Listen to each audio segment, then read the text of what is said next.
WhatsApp guys, আমি শুভ rider, তোমরা দেখছো শুভ রাইডার ব্লগ। আজকের হতে চলেছে মজাদার একটা ভিডিও। সেটা হচ্ছে আজকে যাচ্ছে দিদিবাড়ি। আর দিদিবাড়ি যাওয়ার রিজনটা এটাই যে ভাগনা অ্যাকচুয়ালি বড় ভাগনা যে ও হচ্ছে গিটার নিয়ে মানে মিউজিক একটা বলে না, স্কুল থেকে একটা সিলেক্ট করতে হয় যে মিউজিক, তো ওই মিউজিকে সেট করেছে যেটা হচ্ছে গিটার। তো যে গিটারটা এখানে কেনা হয়েছে সেই গিটারটা অনেক দিন ধরেই পড়ে আছে, আর সেই কারণে গিটারটাকে পৌঁছানোর একটা ব্যাপার আছে। তো বাড়িতে ছিলাম, আর অন্য কোনো কাজ তেমন ছিল না, যে কারণে ভাবলাম যে কেননা ঘুরে আসা যেতে পারে। তো সেই কারণে বেরিয়ে পড়েছি। আর বাকি আজকে যাচ্ছি দিদি বাড়ি, ছোটো দিদির বাড়িতে যাচ্ছি। আর চলো দেখাই তোমাদেরকে ভাগনার সেই গিটারটা, আর দেখে তোমরা বলো, কমেন্ট করো কেমন দেখতে হয়েছে গিটারটা। আর চলো বাস, বাকি আর বেশি কিছু নয়, কারণ অনেকটা রাস্তা যেতে হবে। তো তোমরা সঙ্গে থাকো, দেখতে থাকো, আর লাইক কমেন্ট শেয়ার সাবস্ক্রাইব করে দাও। চলো। তো এটা হচ্ছে ভাগনার গিটার, যেটা তোমাদেরকে একটু আগে বললাম। আর গিটারটার কোম্পানিটা দেখো, এটা হচ্ছে এই কোম্পানির গিটার। আর গিটারটার লুকসটা দেখো। আর এই প্যাকেটের মধ্যে ছিল। বাকি এটা হচ্ছে ব্যাগ। এই ব্যাগটাকে এখন কাঁধে আমাকে বহন করে নিয়ে যেতে হবে, আর আমাকে রাস্তায় লোক ভাববে আমি একটা বড় গিটারিস্ট। এটা একটা আলাদা ব্যাপার। চলো, ভাগনার জন্য এটা তো করা যেতেই পারে না। আর দেখো কত সুন্দর বাজাতে, তো জানি না, বাকি সবগুলো তার একসাথে টান মারলে যা আওয়াজ আসে দেখতে পাচ্ছ। খুব সুন্দর একটা বলা যেতে পারে যে ইনস্ট্রুমেন্ট, মিউজিক ইনস্ট্রুমেন্ট। ভালো তো লাগে, বাট বাজাতে জানি না, সেটা বড় কথা নয়। চলো দেখো, আর কমেন্ট করে বলো কেমন লাগছে গিটারটা। সো ওখান থেকে বাড়ি থেকে তো বেরোলাম, কিন্তু ভিডিও এই কারণে করতে পারিনি, কারণ অ্যাকচুয়ালি বাইক আমি চালাচ্ছিলাম, বাবার সাথে এসেছিলাম বাইক নিয়ে, তো যে কারণে সম্ভব হয়নি। আর এখন চলে এসেছি দেখো কুকড়াহাটি জেটিঘাটে। আর চলো বাকি লঞ্চে উঠে তোমাদের সাথে কথা বলছি।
ভালো লাগলো, প্রথমবার মনে হচ্ছে লঞ্চে যাচ্ছি, যেটা হচ্ছে পুরো লঞ্চটা দেখো পুরো খালি। এই দেখো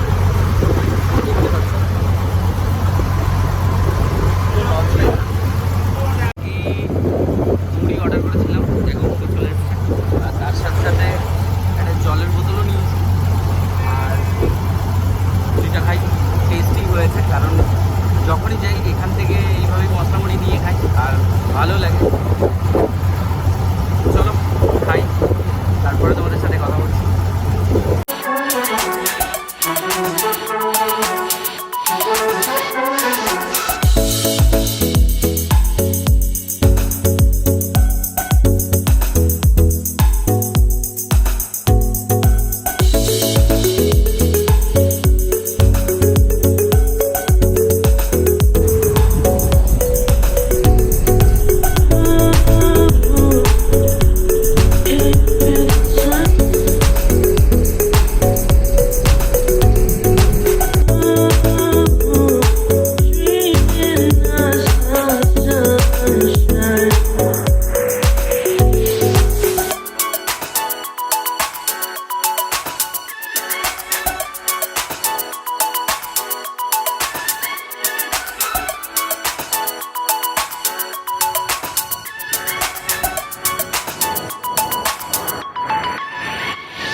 আছি আর জল প্রচুর পরিমাণে রোলিং হচ্ছে, আর যে কারণে তো এলাম সামনের দিকে, কারণ পুরো লঞ্চটাই পুরো ফাঁকা, ব্যাসেলটা পুরো ফাঁকা আছে এটা। তো যে কারণে ওপর দিকে আসলাম আর এসে দেখলাম যে বাতাসটা খুব সুন্দর লাগছে। বাকি চলো দেখো, আর বেশি সময় লাগবে না, আর হার্ডলি হয়তো 10 থেকে 15 মিনিট জল লাগবে। তো জল প্রচুর পরিমাণে রোলিং হচ্ছে আর আপ অ্যান্ড ডাউন হচ্ছে, দেখতে পাচ্ছ।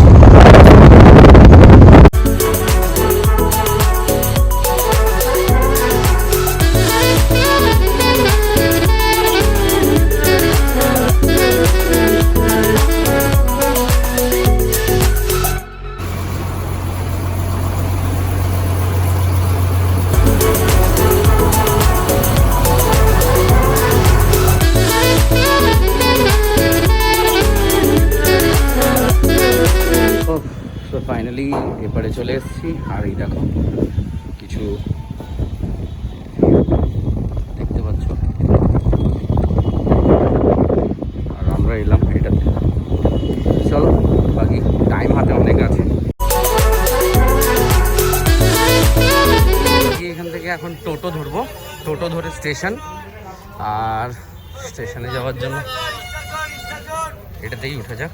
চলো, আর টোটোতে বসে গেছি, এই দেখো।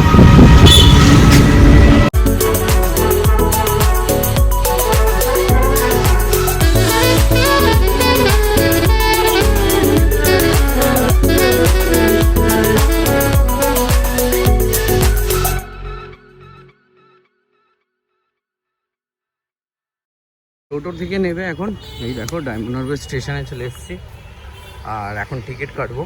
আর টিকিট কেটে ডায়মন্ড হারবারের থেকে বারুইপুরের উদ্দেশ্যে যাব। বলেছি যে বারুইপুরে দিদি বাড়ি, আর এই দেখো স্টেশন।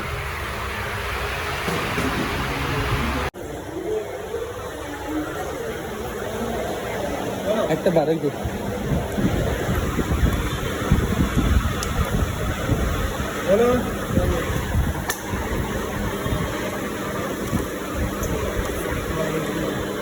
তো বারুইপুরের জন্য একটা টিকিট নিয়ে নিয়েছি, আর এই দেখো। তো চলো বাকি এখন স্টেশনের দিকে যাওয়া যাক, আর স্টেশনের দিকে যাচ্ছি।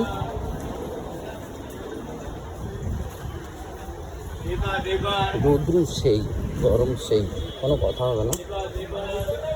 এই দেখো স্টেশনে চলে এসছে।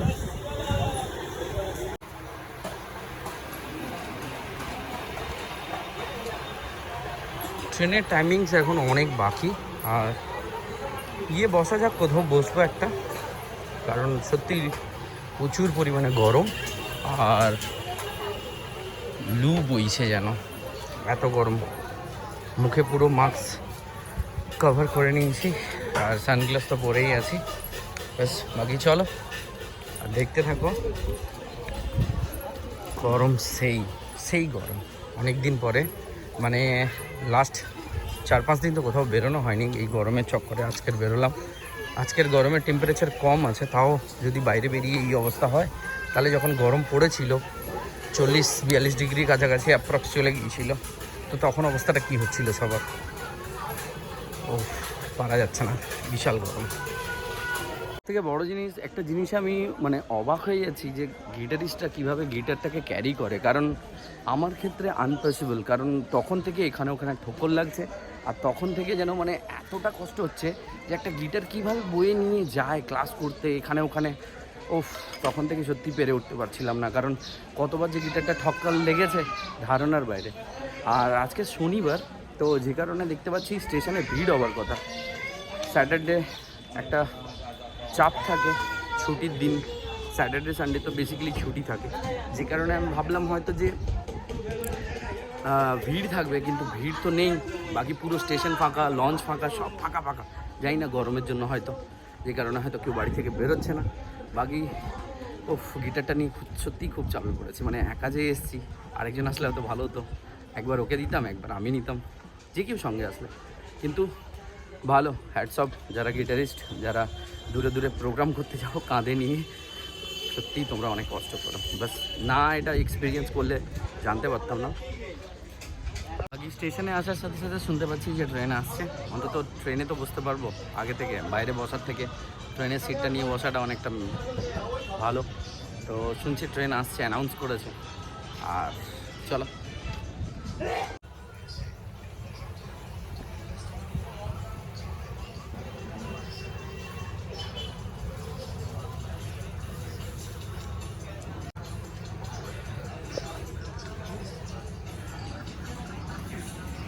ফাইনালি ট্রেন আসছে, এই দেখো তোমরা দেখতে পাচ্ছ,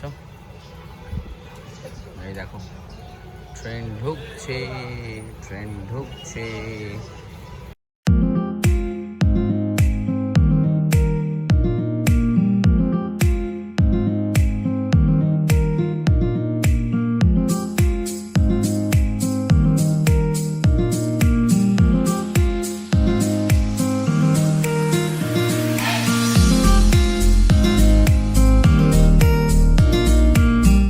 ফাইনালি ট্রেনে উঠে গেছি আর এবারে বসবো, এটাই হচ্ছে ভালো একটা প্লেস। উঠে পড়েছি আর এই দেখো এবার ট্রেন যখন চলতে শুরু করবে তখন হাওয়াটা লাগবে, আরও ভালো লাগবে, কারণ গরম তো খুব। তো চলো, আর বাকি টাইম 12:50 আছে, এখন টাইম কটা হয়েছে একটু দেখে নিই। এখন টাইম 12:23 আর ট্রেনটা আছে কটায়? হ্যাঁ 12:50 আছে। তো এই দেখো দেখতে পাচ্ছ, তোমাদেরকে দেখিয়েছিলাম এর আগে লাঞ্চে। তো চলো বগি দেখো, একদম ফ্রন্ট বগি, সামনের বগি, একদম বারুইপুর পৌঁছেই আগে নেমে যাবো, যে কারণে চলো। তো ট্রেন এখন ছাড়তে চলেছে আর টাইম হয়ে গেছে 12:50, এবার ছাড়তে চলেছে। চলো, ছেড়ে দিয়েছি অলরেডি, দেখতে পাচ্ছ।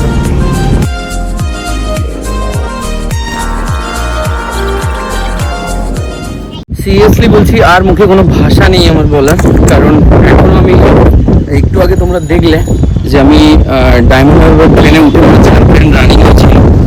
সত্যি মুখে আর কোনো ভাষা নেই, কারণ বলে না যে কিন্ডার যারা হয় পয়সা চাওয়ার জন্য ট্রেনে পয়সা চাইছিল, তো বের করে পয়সা দিতে গিয়ে পুরো পার্সটা পড়ে গিয়েছিল। আর পার্সটা পড়ে যাওয়াতে মানে এমন পরিস্থিতি হয় যেখানে মানে কি বলবো, মানে মুখে ভাষা নেই কিছু বলার। এই পার্সটা পড়ে যায়, আর পড়ে যাওয়াতে নেক্সট স্টেশন যেটা আছে না, নেক্সট স্টেশন থেকে গিয়ে আমি কি করলাম, নেমেছি। আর ঠিক পার্সটা পড়ে এইরকম কিছু একটা জায়গাতে, যে ক্রসিংটা আছে ডায়মন্ড হারবারের ঠিক বেরোনোর মুখে যে ক্রসিংটা আছে, এই ক্রসিংয়ের এই জায়গাটাতে ঠিক আমার এই পার্সটা পড়ে যায়। আর যেখানে বলা যেতে পারে যে অ্যাকচুয়ালি কেউই ছিল না যখন এই পার্সটা পড়ে, এইরকম সাইডে, এই সাইডটার দিকে, মানে এই ক্রসিংয়ের এই সাইডটা দেখতে পাচ্ছ, এই জায়গাটাতে পড়ে। আর যেখানে কেউই কোনো লোক ছিল না, অনেকটা দূরে যখন ট্রেনটা রানিং ছিল, আমি ট্রেন থেকে নামতেও পারছিলাম না, কারণ নামতে গেলে ট্রেনটা এতটাই স্পিড ছিল যেখানে আমার কিছু হতে পারতো। তো সত্যি মানে কি বলবো, মুখে বলে কোনো ভাষা নেই। যেখানে আমি অনেকটা ডিস্টেন্সে একটা স্কুটি নিয়ে আঙ্কেল আসছিল, তো ওনাকে আমি জোর করে চিল্লিয়ে বলি, আঙ্কেল ওখানে একটা পার্স পড়ে আছে, প্লিজ আপনি একটু কালেক্ট করুন, ওইখানে একটা পার্স পড়ে আছে আর আপনি একটু কালেক্ট করুন। বাস বাকি নেক্সট স্টেশনে যখন নামলাম, সত্যি পরমেশ্বরকে ধন্যবাদ করি যে উনি না থাকলে আজকে সত্যি এ সকল সম্ভব ছিল না। যখন ট্রেন থেকে নামলাম দেন দেখলাম একটা ছেলে স্কুটি নিয়ে আসছে, যখন তাকে রিকোয়েস্ট করলাম, বললাম, সে কোনো কথা না শুনে সাথে সাথে আমার স্কুটিতে চাপালো। আর যেভাবে সে বাইক চালানো হ্যাটসঅফ, কারণ এই কারণে হ্যাটসঅফ, কারণ আমি একজন রাইডার হয়ে আমি জানি যে কীভাবে ঝুঁকি নিয়ে বাইকটা চালিয়ে নিয়ে এসছে ওই ছেলেটা। আর যখন ঠিক এইরকম জায়গাতে দেখতে পাচ্ছ, ঠিক এরকম জায়গাতে যখন এসে পৌঁছে স্কুটিতে করে, তখন দেখতে পাচ্ছি আমার মানে ওই স্থানে তো মানিব্যাগ ছিল না। আর ওখান থেকে যখন দেখছি যে মানিব্যাগ দেখতে পাচ্ছি না, তখন পিছন ঘুরে দেখছি একজনে এসে ডাকছে, দাদা ভাই। তো যখন পিছন ঘুরে দেখলাম যে আমার মানিব্যাগ ওই ছেলের হাতে, তখন এত মানে ভেতরটা কি হচ্ছে একমাত্র পরমেশ্বর ছাড়া আর কেউ জানে না। কারণ আমি ভাবছিলাম একটা সময়ের জন্য যে আমি হয়তো আর পার্স পাবো না, কারণ পার্সের ভেতরে টাকা যেটা ছিল সেটা ফ্যাক্টর নয়, ডকুমেন্টসটা ফ্যাক্টর। তোমরা সেটা সবাই জানো যে টাকাটা তেমন কিছু ফ্যাক্টর নয়, কারণ মানিব্যাগে আমার হার্ডলি 1000 টাকার মতন ছিল। তো যেটা হচ্ছে ডকুমেন্টসটা বেশি মানে ইম্পর্টেন্স ছিল, কারণ আমি কোনো কথা বলতে পারছি না, কারণ কথা বলতে গেলে কথা সত্যি জড়িয়ে যাচ্ছে। কারণ সত্যি আমি একটা সময়ের জন্য ভেবে নিয়েছিলাম যে আমি পাস পাবো না, বাকি আমি তখন অনুভব করছি যে পিতা তুমি আমাকে রক্ষা করো, কারণ তুমি পারো, কারণ সবসময় তুমি আমাকে রক্ষা করে এসছো। যিশুর নাম থেকে তুমি সবসময় আমাকে সুন্দর করেছো, আর হার এক বিপদ থেকে তুমি আমাকে উদ্ধার করেছো, আর আজকেরও তুমি আমাকে উদ্ধার করবে, এটা আমার বিশ্বাস। তো সত্যি যখন আসলাম আর এসে যখন এখানে উপস্থিত হলাম না, মানে যেন কি বলবো, মুখে কোনো ভাষা নেই। কেউ যেন আমার জন্য ওয়েট করছে, সত্যি আর কোনো মুখে ভাষা নেই। মানে অবাক হয়ে যাচ্ছি আমি, যত এটা মানে তত নিজেকে অবাক মনে করছি যে সত্যি মানে কথা নয়, মানে একটা পাওয়ার কথা না, পেয়েছি হ্যাটস অফ। সত্যি দুটো ছেলেকে যারা আমাকে অনেকটা হেল্প করেছে, একজন পার্স কুড়িয়ে রেখেছিল আর একজন আমাকে বাইকে করে নিয়ে এসছে। তো সত্যি আমি ওদেরকে হ্যাটস অফ করি, আর ওনাকে রিকোয়েস্ট করবো যাতে কিছু খাওয়ার জন্য, আমি তো পয়সা দিয়ে কাউকে ছোটো করতে পারবো না, কারণ আমি চাইছিলাম আইসক্রিম একটা দোকান ছিল, তো ওনারা দুজনের কেউই কোনো কিছু করতে চাইলো না। তো সত্যি আজও ভালো মানুষ আছে, জানি ভালো মানুষের এখনও কদর আমরা অনেকেই আছি যারা দেই না। আর আজকে দিনে বলবো যে ওই ভালো মানুষদেরকে কদর কিন্তু আমাদের প্রয়োজন, কারণ আমরা ভালো কাজ করবো, কে করলো না করলো সেটা ফ্যাক্টর না, আমি করবো, আপনারা করবেন, বস বাকি আস্তে আস্তে সবটাই চেঞ্জ হয়ে যাবে। তো সত্যি বস বাকি, তো যাই হোক, মুখে আর বলার ভাষা নেই, বাস বাকি সত্যি পরমেশ্বর পিতা আমাকে আজকে দিনে রক্ষা করলো, আর আমার পার্স সেই সালামত, আমার সকল ডকুমেন্টস যা ছিল সবকটাই সেই ডকুমেন্টস আছে। আর বাস বাকি আর আমি কিছু বেশি বলতে পারছি না, কারণ সত্যি আমার মুখে আর বলার মতন ভাষা নেই। কারণ যে পরিস্থিতি আমি বললো না যে আমি যে পরিস্থিতিটা আমি নিজে ফেস করেছি, কিংবা আমি নিজের চোখে দেখেছি, কিংবা আমার সাথে যে ইনসিডেন্টটা হয়েছে, আমি হয়তো তোমাদেরকে বলে বোঝাতে পারছি না কি অবস্থাটা হচ্ছিল আমার। বাস বাকি ট্রেন আসবে কটায় এখনও জানি না, অনেকটা সময় লাগবে আসতে, কারণ এখানে তো 1 ঘন্টা অন্তর অন্তর ট্রেন, একটা ট্রেন গেলে আবার 1 ঘন্টা পরে ট্রেন। তো চলো ট্রেন আসার অপেক্ষাতে আছি। ঠান্ডা জল খেলাম, আর ঠান্ডা জল খেয়ে মুডটাকে রিফ্রেশ করলাম, কারণ সত্যি একটু চিন্তা হচ্ছিল, বারে বারে ভাবছিলাম যে সত্যি কীটা হয়ে গেল কয়েক মিনিটের মধ্যে। তো বাস বাকি আর ওই জিনিসগুলো মনের মধ্যে না আসুক, কারণ ওগুলো আর মনে করতে চাই না। পেয়ে গেছি, বাস পরমেশ্বরকে ধন্যবাদ যিশুর নামে, কারণ উনি ছাড়া এই সকল কোনো কিছু সম্ভব ছিল না। কারণ সত্যি ওই সন্তানদেরকে যেন পাঠালো স্বর্গদূতের মতন। বাইক নিয়ে ওই ছেলেটা আসলো, কোনো কথা না শুনে বলছে হ্যাঁ উঠে পড়ুন উঠে পড়ুন উঠে পড়ুন। আর এই ছেলেটাও পয়েন্টে পৌঁছানোর সাথে সাথে এও বলতে চাইছে, পেছন দিক থেকে ডাক দিচ্ছে দাদা ভাই এটা আপনার পার্স। ব্যাস বাকি যেন সবটা যেন একটা মিরেকেল টাইপের হয়ে গেল। ব্যাস আবার ট্রেনে উঠে গেছি, সেম সিট নয়, পেছনে দেখতে পাচ্ছ অন্য উল্টা একটা সিটে বসেছি, আর সেম সিটে বসিনি। তো চলো বাকি দুটোই ছাড়বে ট্রেন, এখন হাতে অনেক টাইম আছে। ব্যাস চলো দেখতে থাকো, আজকে জার্নিটা সত্যি সেই টাইপের হচ্ছে। চলো।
সো ফাইনালি নেমে গেছি, আর এটা বারুইপুর স্টেশন।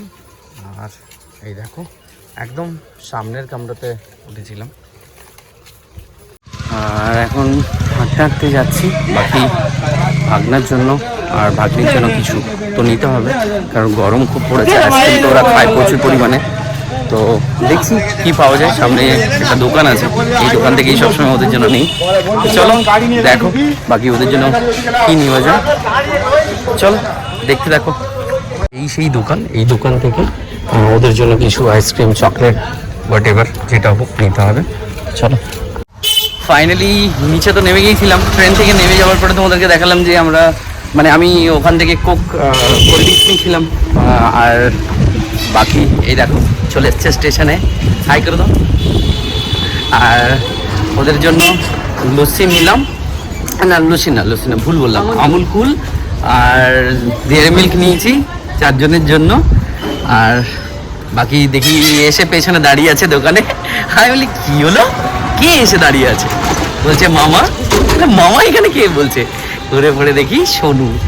তো চলো বাকি এখন যাচ্ছি, আর হাঁটতে হাঁটতে একটুখানি এখান থেকে 2 মিনিটের হাঁটা পথ, তো যাওয়া যাক। আর একজন পাণ্ডব তো ঘরে আছে, তার রিয়াকশনটা দেখবো। আমি তো ভাবছিলাম যে বলবোই না, কিন্তু দিদি ফোন করেছে।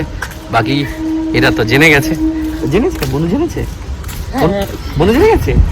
যা, সারপ্রাইজটাই বেকার হয়ে গেল। আমি ভাবলাম লুকি লুকি আসবো, সারপ্রাইজটাই বেকার হয়ে গেল। সারপ্রাইজটা ভাঙা হয়েছে, আমি আবার সারপ্রাইজটা ক্রিয়েট করব।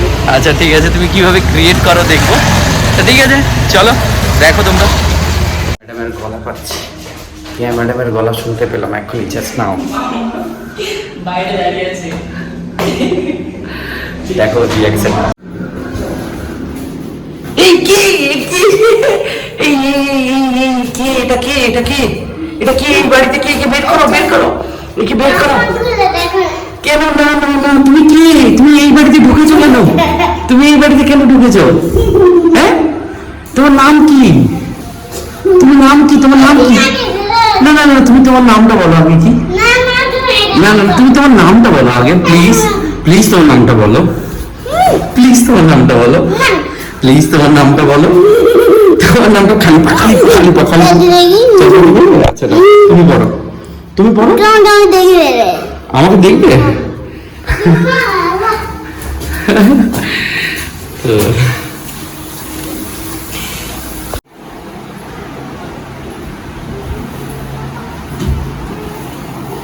কি গো, এই মেয়েটা কে? বাড়ির মধ্যে ঢুকে গেল। হ্যাঁ, এটা কে বলো তো? চিনতে পারছি না। এই মেয়েটা তো সেই একটা কি, ওই কাগজ ঘোরাতে এসেছিল একটা, তার সাথে দেখছিলাম একদিন। এই মেয়েটার নাম কি? এটার নাম কি? কাকে নিয়ে এসছি মানে? এটা আমার ভাগনা। তুমি কে? তুমি কে? কি দাদা ভাই? না আমি ওই জন্য তো ও আচ্ছা, ওই কারণে আমার চশমাটা খুলে নিয়েছিলে, আমি দেখতে পাচ্ছিলাম না বলে। আচ্ছা তোমার নাম কি? কেয়া? তোমার নাম কেয়া? তুমি এত বড় হয়ে গেছো কি করে? তুমি তো এইটুকুটা ছিলে, এইটুকু এইটুকু এইটুকুটা ছিলে, এইটুকু তুমি এইটুকুটা ছিলে, এইটুকুটা ছিলে, এইটুকুটা ছিলে। এই দেখো তোমার জন্য কি নিয়ে এসেছি, দেখো দেখো কি নিয়ে এসেছি। দেখো তোমার জন্য গীতেরটা যেটা নিয়ে এসেছি, কেমন লাগছে খুলে দেখো।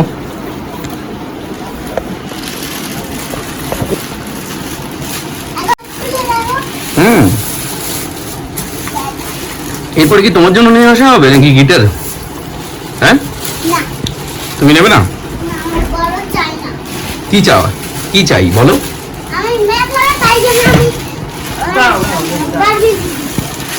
বারবি পুতুল?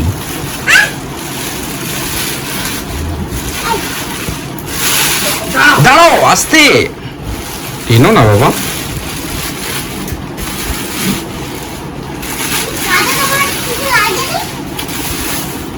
না বাবা, ভালো লেগেছে? হ্যাঁ, একটু কিছু শিখেছো নাকি এমনি এমনি জাস্ট এখনো ফার্স্ট ক্লাস অ্যাটেন্ড করোনি এখন অবধি? টিউন দিয়ে দিয়েছে। টিউন দিয়ে দিয়েছে? ম্যাগির যে টিউনটা, ওইটা টুইঙ্কল টুইঙ্কল হ্যাপি। আচ্ছা, মানে কি মানে স্কুলের এটা থেকে শিখেছিলে? মানে প্র্যাকটিস করতে দিয়েছিল? তো চলো, নিজের গিটার এসে গেছে, এবার প্র্যাকটিস করো। বাকি যেগুলো কি একটা তো অন্তত শোনাও, কি গিটারটা পেয়েছো অন্তত ওই একটা তো শোনাও। খাতা বের করতে হবে। খাতা বের করতে হবে, আচ্ছা ঠিক আছে।